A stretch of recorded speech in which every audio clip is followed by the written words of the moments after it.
កូនមានឪពុកកតញ្ញូតាធម៌ជាគុណធម៌ដែលសំខាន់ក្នុងភាពជាមនុស្សការដឹងគុណនិងការតបគុណនោះអាចគ្រប់គ្រងរក្សាឲ្យកូនផុតអំពីភាពអាក្រក់ទាំងពួងបានបុគ្គលដែលតបគុណដល់អ្នកដែលមានគុណរមែងមិននិយាយមិនធ្វើនៅអ្វីដែលជាហេតុឲ្យអ្នកមានគុណក្រៅក្រហាយចិត្តឡើយកតញ្ញូតាធម៌មានកម្លាំងក្រៃលែងបើមិនគិតឲ្យល្អទេគឺមិនអាចយល់បានឡើយដូច្នេះកតញ្ញូតាធម៌ត្រូវកូនខំប្រឹងគិតឲ្យបានល្អកុំយល់ថាមិនសូវសំខាន់នោះមនុស្សដែលអាក្រក់ខុសសិលធម៌ខុសវិន័យទៅបានតាំងតែពីខុសតូចរហូតដល់ខុសធំ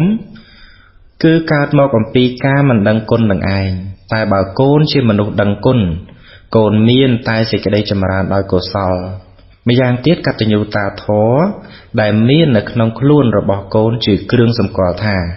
កូនមានឪពុកជាមនុស្សល្អកតញ្ញូតាការដឹងគុណជាទុនជីវិតពិតដ៏ឆ្នើម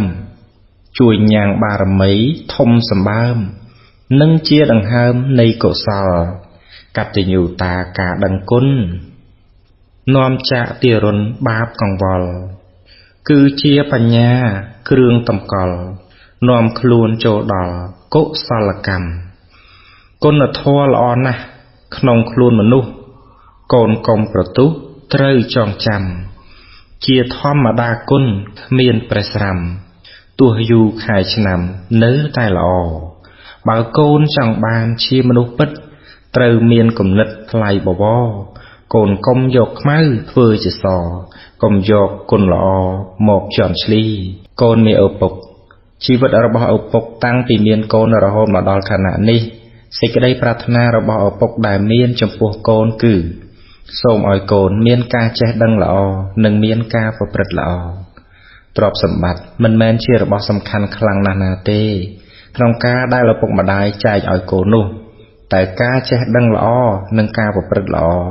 ជាសម្បត្តិដ៏សំខាន់ដ៏ក្រៃលែងដែលឪពុកនិងម្ដាយប្រាថ្នាប្រគល់ឲ្យដល់កូនជាទីស្រឡាញ់និងជាទីហួងហែងរហូតមកបើកូនធ្វើតាមពាក្យដែលឪពុកនិងម្ដាយណែនាំផលនឹងកើតបានជាគុណតម្លៃនិងជាសេចក្តីសុខឲ្យដល់កូនរួមទាំងគ្រួសារព្រមទាំងអ្នកដែលនៅជុំវិញកូនទៀតផងកូនមានឪពុកពេលវេលាដែលកន្លងទៅនិងជីវិតឪដែលបានកន្លងមកនេះជារយៈពេលយូរដែរហើយជីវិតឪបានឆ្លងកាត់រឿងរ៉ាវនៃជីវិតឆ្លងកាត់ព្យុះភ្លៀងនៃបញ្ហារាប់មិនអស់ឆ្លងកាត់សុខទុក្ខនិងឆ្លងកាត់លោកធម៌ផ្សេងទៀតដ៏ច្រើនសន្ធឹកសន្ធាប់កូនស្ងួនមានឪពុកហើយជីវិតមនុស្សគ្រប់រូបគ្រប់នាមមិនថាមានក្រល្អអាក្រក់ឡើយជាទីបំផុតនៃជីវិតទាំងអស់ត្រូវធ្លាក់ចុះចូលក្នុងការចាស់ការឈឺនិងសេចក្តីស្លាប់ជាពិតប្រាកដក្នុងរយៈពេលនៃជីវិតឪដែលបានកន្លងមកនេះឪបានជួបប្រសពនិងបានដឹងរឿងរ៉ាវច្រើនក្នុងលោកឪមានពាក្យដែលត្រូវប្រាប់កូនឲ្យបានដឹងចូលកូនប្រុងចាំស្ដាប់ជីវិតមនុស្សយើងនឹងមានសេចក្តីសុខទៅបានតើតែយកធម៌មកជាកល្យាណមិត្តយកធម៌មកទំនុកបំរុងដល់ចិត្តតាំងទុកនៅចិត្តជានិច្ចអចិន្ត្រៃយ៍ធម៌ក្នុងទីនេះគឺការបំពេញនៅមុខនេតិនិងភាពត្រឹមត្រូវក្នុងពេលខ្លះសេចក្តីទុក្ខក៏បានមកដល់ជីវិតដើម្បីសាកល្បងយើងបើយើងមានសេចក្តីអត់ធន់ច្រើនប៉ុណ្ណា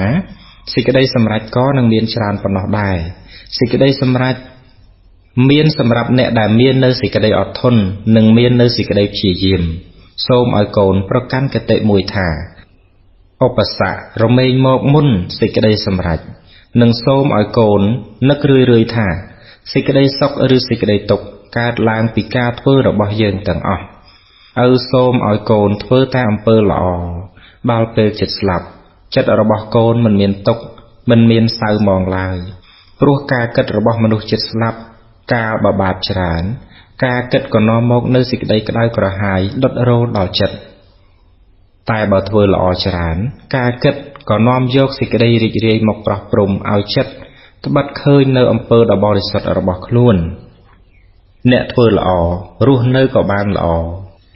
ស្លាប់ទៅក៏បានល្អមិនមានអ្វីដែលត្រូវកង្វល់ឡើយ